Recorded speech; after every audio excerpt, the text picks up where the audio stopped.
नमस्कार, मैं हूं राहुल और आप देख रहे हैं जीटीसी न्यूज। हाजिर एक बार फिर प्रदेश की तमाम बड़ी खबरें लेकर। आज हरियाणा में क्या कुछ खास रहा, ऐसी कौन सी बड़ी खबरें रहीं, सबकी जानकारी आपको विस्तार से दी जाएगी। लेकिन सबसे पहले शुरुआत करेंगे आज की हरियाणा की 10 बड़ी खबरों से।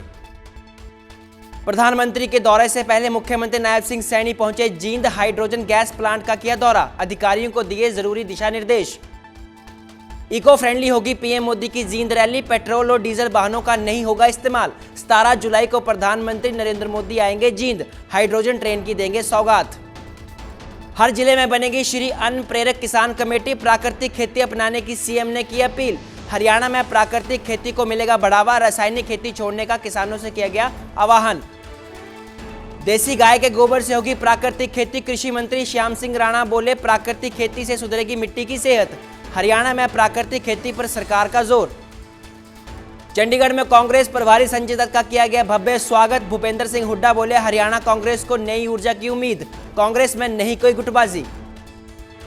यमुनानगर में बाढ़ से निपटने की तैयारियां तेज, 40 करोड़ की 36 परियोजनाओं पर काम जारी। 10 जुलाई तक मजबूत होंगे सभी तटबंध, लोगों की जमीन का नहीं होगा इस बार कोई नुकसान।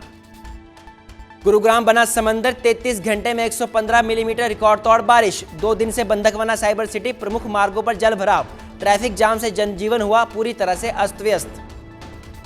पहली बारिश में फरीदाबाद बेहाल, मॉनसून ने खोली निगम की पोल, जल भराव से थमी शहर की रफ्तार, बारिश बनी लोगों की परेशानी। हरियाणा में मॉनसून मेहरबान, कई जिलों में पानी ही पानी। आज फिर 14 जिलों में आंधी और भारी बारिश का अलर्ट, गुरुग्राम में हुई सबसे अधिक बारिश।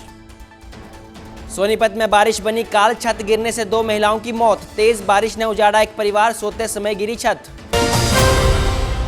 और अब खबरें विस्तार से। 17 जुलाई को प्रधानमंत्री नरेंद्र मोदी के प्रस्तावित हरियाणा दौरे से पहले तैयारियां पूरी तरह से तेज हो गई हैं। इसी कड़ी में मुख्यमंत्री नायब सिंह सैनी ने जींद पहुंचकर व्यवस्थाओं का जायजा लिया। उन्होंने जींद जंक्शन पर प्रस्तावित हाइड्रोजन प्लांट और हाइड्रोजन ट्रेन के उद्घाटन कार्यक्रम की तैयारियों की समीक्षा की।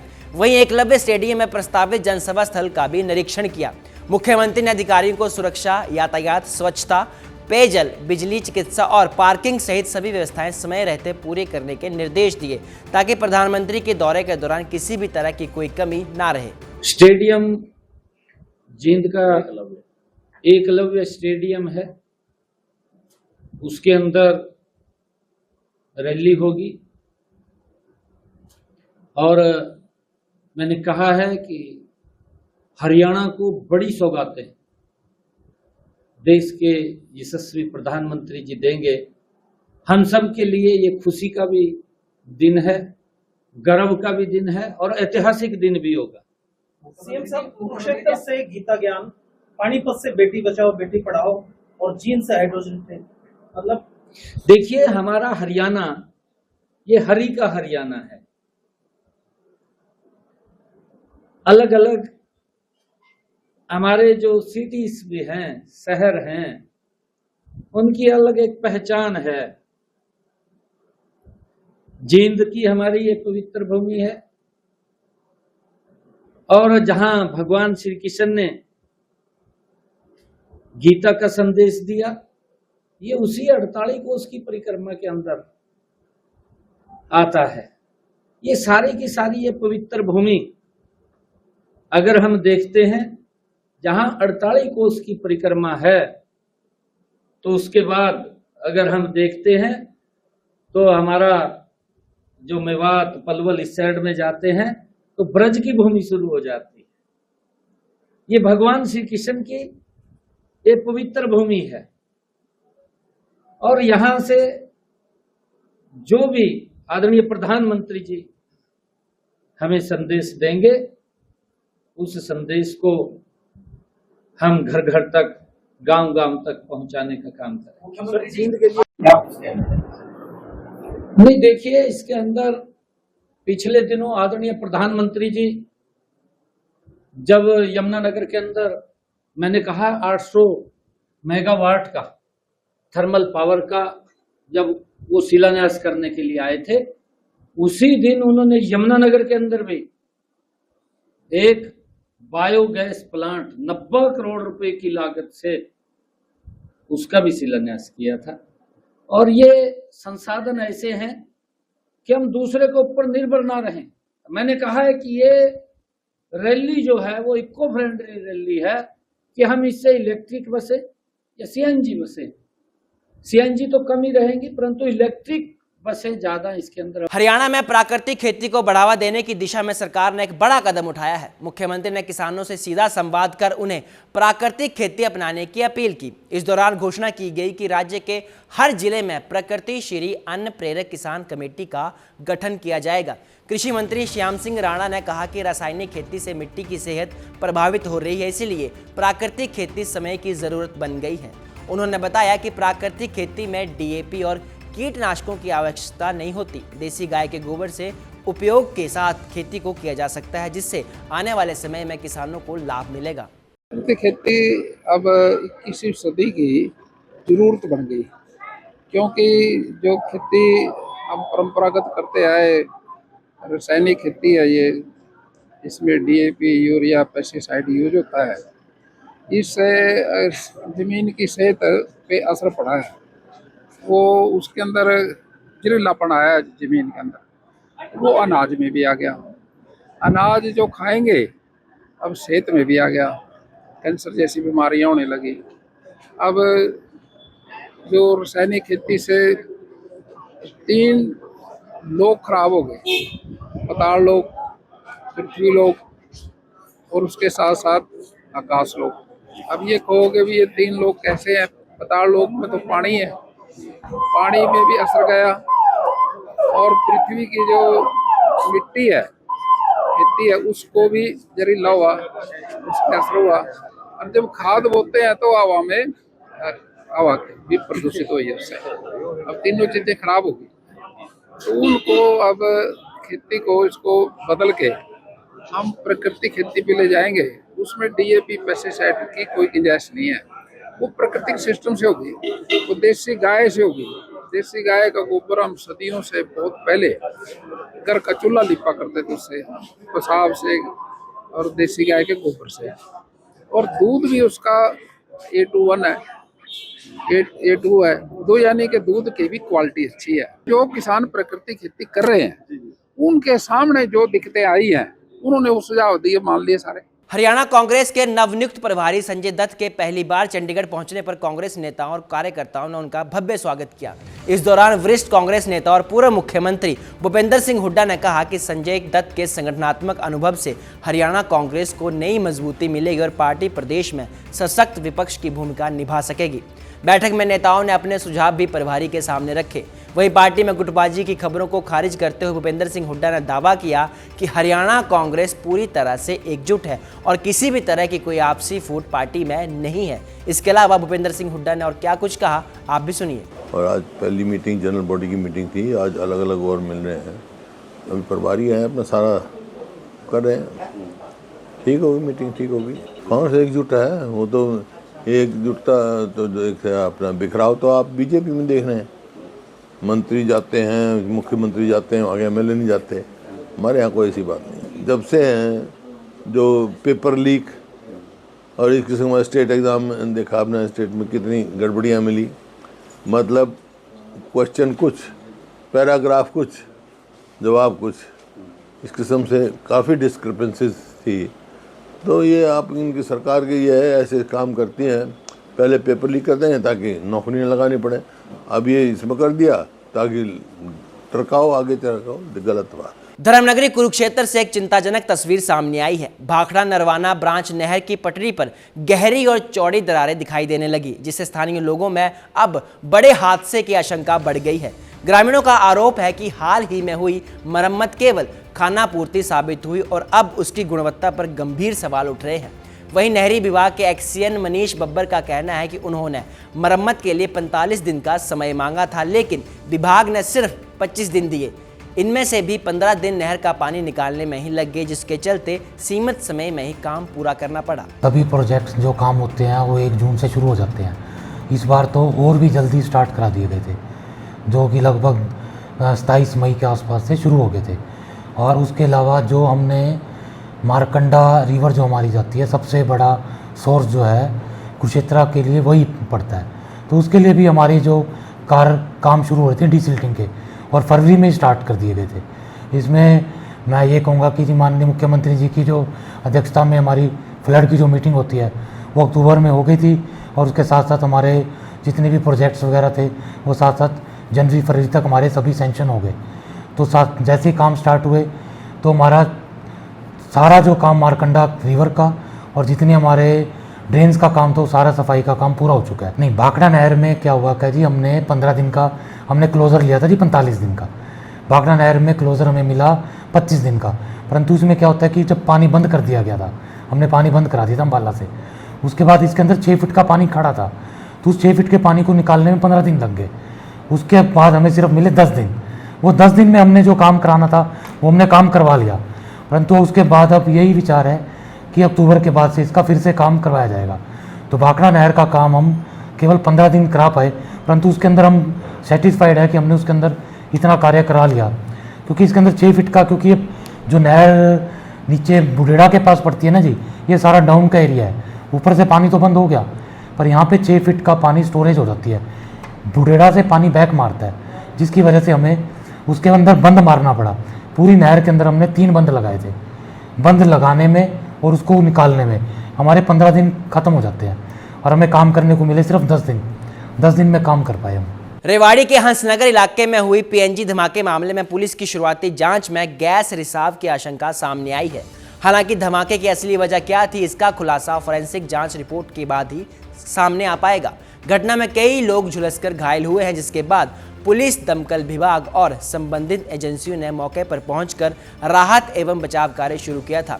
वहीं डीएसपी सुरेंद्र का कहना है कि पुलिस सभी पहलुओं को ध्यान में रखकर जांच कर रही है और फोरेंसिक रिपोर्ट के आधार पर आगे की कार्रवाई की जाएगी। पुलिस के पास सूचना आई थी कि हंसनगर गली नंबर 3 में किसी मकान में धमाका हुआ है, जिस पर तुरंत पुलिस मौके पे गई और जाके तहकीकात की तो पता चला कि ये सतबीर नाम का एक व्यक्ति है जो अपने परिवार के साथ अपने मकान में रहता है, और इसके साथ है इसकी पत्नी मधु, इसकी लड़की तन्नू है, एक इनकी नातिन है बच्ची 2-3 साल की, और इनका पड़ोसी जय भगवान वो मकान में बैठे हुए थे।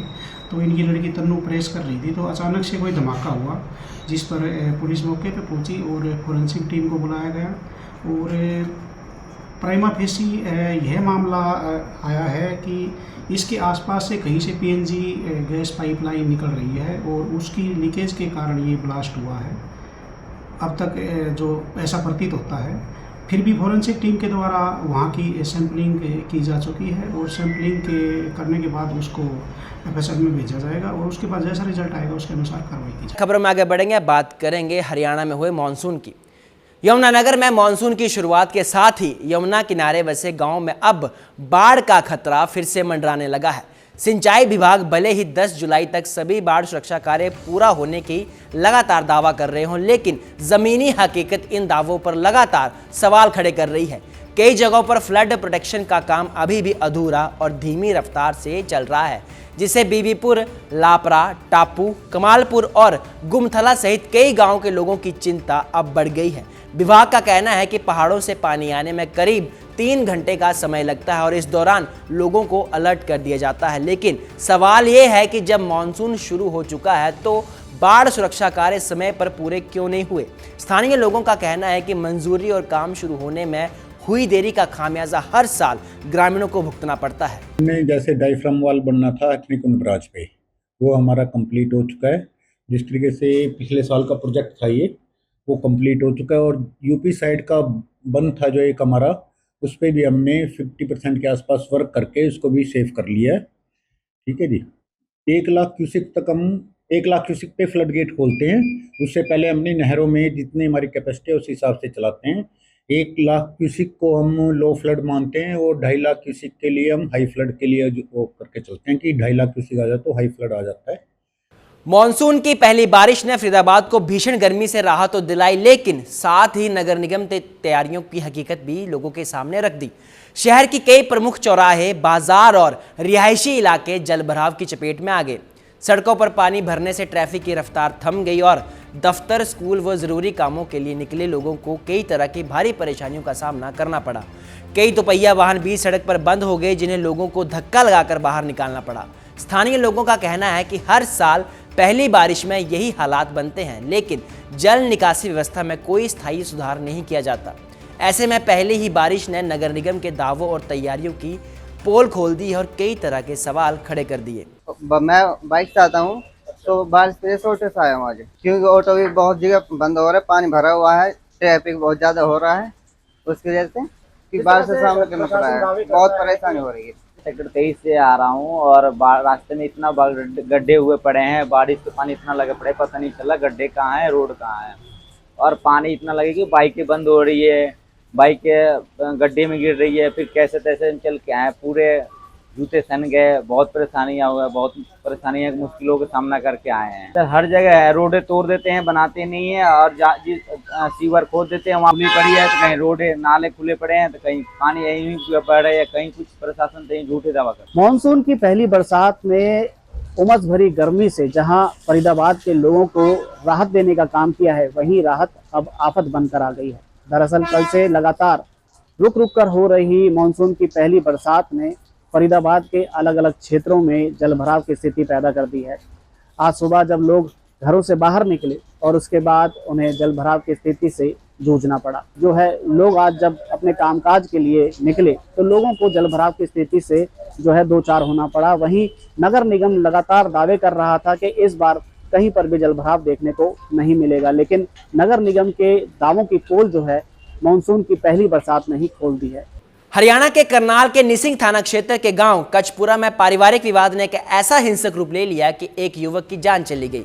अब भी सनसनीखेज हत्याकांड में पुलिस लगातार कार्रवाई कर रही है। मुख्य आरोपी को गिरफ्तार करने के बाद पुलिस ने उसका जुलूस निकालते हुए उसे गंजा करवाया। इस दौरान आरोपी ने कैमरों के सामने अपना अपराध स्वीकार करते हुए कहा कि उससे बहुत बड़ी गलती हुई है और कोई भी व्यक्ति गुस्से में ऐसा कदम ना उठाए। बता दें कि ये पूरी वारदात 5 जुलाई की रात को हुई थी। आप माफी मांगते हैं, पूरे गलत हुआ आपसे? हाँ जी हाँ जी। क्या हुआ, क्या था, ऐसा क्या हो गया था? उन्होंने रात के 11:30 बजे मेरे घर पे हमला बोल दिया था जी। मेरे डैडी को जान से मारने के लिए आए थे, मेरे पूरे परिवार को, तो मेरे से गुस्से में उसके हत्या हो गई। पहुंच झगड़ा हुआ था, उसमें मृत्यु हो गई थी जसविंदर की। उसमें कल परसों रात को इनको गिरफ्तार कर लिया था। कल हमने एक दिन का रिमांड लिया था। आज कल इनसे चक्कू जो मारा था वो बरामद किए हैं, और जो लड़ाई झगड़े में मोटरसाइकिल पे गए थे वो मोटरसाइकिल बरामद कर ली थी। हाँ वहाँ पे गए थे, मौका पे भी गए थे और बाजार में भी इसको घुमाया। अगली खबर का रुख करेंगे जो आ रही है यमुनानगर से। यमुनानगर के साडोरा में अतिक्रमण हटाने की कार्रवाई उस समय विवाद में बदल गई जब नगर पालिका की टीम और एक भाजपा नेता के बीच सड़क पर तीखी बहस हो गई। विवाद का वीडियो सोशल मीडिया पर तेजी से वायरल हो रहा है। नगर पालिका कर्मचारियों का आरोप है कि नेता ने अधिकारियों और कर्मचारियों के साथ अभद्रता और गाली गलौज की, जिसके विरोध में अब कर्मचारी हड़ताल पर बैठ गए हैं। कर्मचारियों ने साफ कर दिया है कि जब तक आरोपी नेता के खिलाफ पुलिस कार्रवाई नहीं होगी तब तक उनका आंदोलन जारी रहेगा। आपके पास कोई लिखित हुआ है क्या? अरे आपके पास कोई लिखित क्या बात है? हीरो बन जाता हूँ, हीरो बनने की जरूरत नहीं है यहाँ। फालतू बन जाता हूँ, टीसी बन जाता हूँ। चले सर, वो उठाना नहीं तो उठा के दिखा।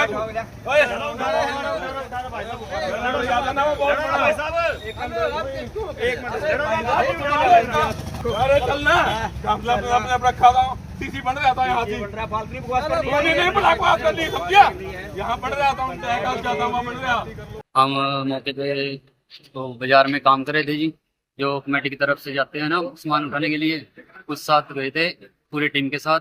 ऐसा ही हमारे ख्याल था जी। और ये भाजपा का नेता है जी पवन सैनी जी, और जो लाड पर के हैं, और उन्होंने हमारे एसआई साहब पहले हाथापाई करी, बहस बजाई करी, और हमें बोला गया कि तुम पीछे रहो, कौन है तुम, क्या सामान उठवा रहे हो। और जब इसके बाद बाजार में गए हम, बाजार में एक महिला आई, महिलाओं ने हमारे साथ बदतमीजी करी, ऐसे धक्का दिया, मेरा गला पकड़ा, कॉलर पकड़ा जी, हाँ जी, और हमारे साथ 36 खोल दिया जी उन्होंने, और गालियां गोली भी बहुत दी जी, हाथापाई करी इन्होंने। अब बस इनके लिए कार्रवाई करवाना चाहते हैं, गिरफ्तार करो जी। सिरसा के गांव वेदवाला में बिजली लाइन प्रोजेक्ट को लेकर किसानों का विरोध तेज हो गया है। उचित मुआवजे की मांग को लेकर 8 किसान बिजली के टावर पर चढ़ गए, जिनसे तार बिछाने का काम रोकना पड़ा। किसानों का आरोप है कि उनकी अधिकृत जमीन का मुआवजा अन्य गाँव की तुलना में कम दिया जा रहा है, जबकि बिजली निगम का कहना है कि सभी मुआवजे नियमानुसार जारी किए जा चुके हैं। मौके पर प्रशासन और भारी पुलिस बल तैनात है, जबकि किसान संगठनों ने भी आंदोलन को समर्थन दे दिया है।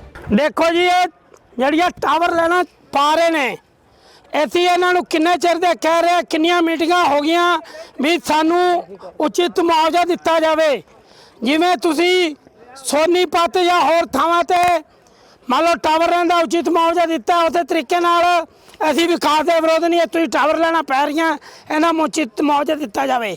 ਪਰ ਇਹ ਜਿਹੜਾ ਪ੍ਰਸ਼ਾਸਨ ਹੈ ਇਹ ਪਿੰਡ ਵੈਦਲ ਨਾਲ ਧੱਕਾ ਕਰ ਰਿਹਾ। ਆਈਓ ਟਾਵਰ ਲੈਣ ਦਾ ਪਿੱਛੇ ਫਰਮਾਈ ਕਾਸਨ ਖੇੜਾ ਹਾਂਡੀ ਖੇੜਾ ਕਲੈਕਟਰੇਟ ਦਾ ਇਹਨਾਂ ਨੇ 5 ਗੁਣਾ ਰੇਟ ਦਿੱਤਾ ਹੈ, ਪਰ ਪਿੰਡ ਵੈਦ ਵਾਲੇ ਜੇ ਕਲੈਕਟਰੇਟ ਤੋਂ ਸਿਰਫ ਇਹ 80-90 ਲੱਖ ਕਲੈਕਟਰੇਟ ਦੇ 98 ਲੱਖ ਦੇ ਹਿਸਾਬ ਨਾਲ पेमेंट दे रहे हैं। ਇਹਦੀ ਇਹਨਾਂ ਨੇ ਕਿਹਾ ਵੀ ਤੁਸੀਂ ਪਾਰਸ਼ੈਲਿਟੀ ना करो। हरियाणा में अपना ये एक ही पावर हाउस है जिसमें सिंगल सोर्स है, बाकी जितने भी बड़े पावर हाउस हैं सब में डबल सोर्स है। मतलब एक सोर्स में दिक्कत आ गई, अपने पास दूसरा सोर्स है, अपना ब्लैकआउट नहीं होता एरिया। लेकिन अपने यहाँ सिरसा में क्योंकि सिंगल सोर्स था, अगर कोई दिक्कत आ जाती इसमें तो ब्लैकआउट हो जाता था सिरसा, तो उसी का समाधान करने के लिए हम ये दूसरा सोर्स लेके आ रहे हैं। ये दूसरा सोर्स कहाँ से लेके आ रहे हैं, अपनी पहले एक लाइन है हुकुमावाड़ी से चोरमार, इसको आप बीच में से तोड़ के फरमाई कलां से और वहाँ हांडी खेड़ा होते हुए, वेदवाड़ा होते हुए, उड्डा होते हुए अपने टिब्बे वाले पावर हाउस पे 220 के भी सिरसा पे चला जाएगा। जब ये अपना हो जाएगा प्रोजेक्ट पूरा तो अपने उसके बाद कोई दिक्कत नहीं आएगी। 3 सोर्स हो जाएंगे सिरसा के, एक सोर्स में दिक्कत आ गई, बाकी 2 सोर्स काम करेंगे। आश्वासन यही दिया गया है कि जो रेट खुले हैं और जो पूरी प्रोसेस वो फॉलो की गई है, इनके सामने इनकी सहमति से रेट खुले हैं, वो अब हमारी रिपोर्ट आगे चली जाएगी डीसी साहब को। सोनीपत के गोहाना में लगातार हो रही बारिश एक परिवार के लिए जानलेवा साबित हुई। गांव महमूदपुर में देर रात एक कच्चे मकान की छत अचानक भर भराकर गिर गई, जिसकी चपेट में आकर घर के अंदर सो रही 2 महिलाओं की मौके पर ही मौत हो गई। दोनों महिलाएं रिश्ते में देवरानी और जेठानी थी। हादसे के बाद पूरे गांव में मातम पसरा हुआ है, जबकि पुलिस ने शवों को पोस्टमार्टम के लिए खानपुर मेडिकल कॉलेज भेज दिया है। परिवार का कहना है कि यह बारिश उनके लिए मातम बनकर सामने आई है। ये 4:30 बजे उठी, मैं यहाँ पे आई तो अंधेरा था यहाँ पे, तो दिखी नहीं, तो छत पड़ी हुई थी तो नीचे दबी हुई थी। तो दोनों भाई आए, जब इन्हें निकाली थी फिर ये आए थे, फिर इन औरों के पास मैंने कहा था औरों के पास फ़ोन कर दो, फिर इन औरों के पास फ़ोन किया जब आए थे। गिरने पे हमने तो सुबह पता चला 4:30 बजे ही, वो छोटा भाई है उसकी मिसेज उठी है चाय चुए बनाने के लिए, तो जब वो आई उसने देखा कि ये छत गिरी पड़ी है, तब उसने हमें सूचित किया सारे परिवार को। तब जब हम आए हैं तब हमने निकाला है उनको, वो कम से कम 3-3 फुट नीचे दबी पड़ी थी मिट्टी के। उसके बाद ही फिर सारा परिवार है वो इकट्ठा हुआ है। उसके बाद फिर उनको खानपुर PGI ले जाया गया है, तो वहाँ से भी उनको मृत घोषित कर दिया गया है। आज के लिए इस बुलेटिन में मेरे साथ फिलहाल इतना ही। आप बने रहिए GTC न्यूज़ के साथ, मुझे दीजिए इजाज़त, नमस्कार।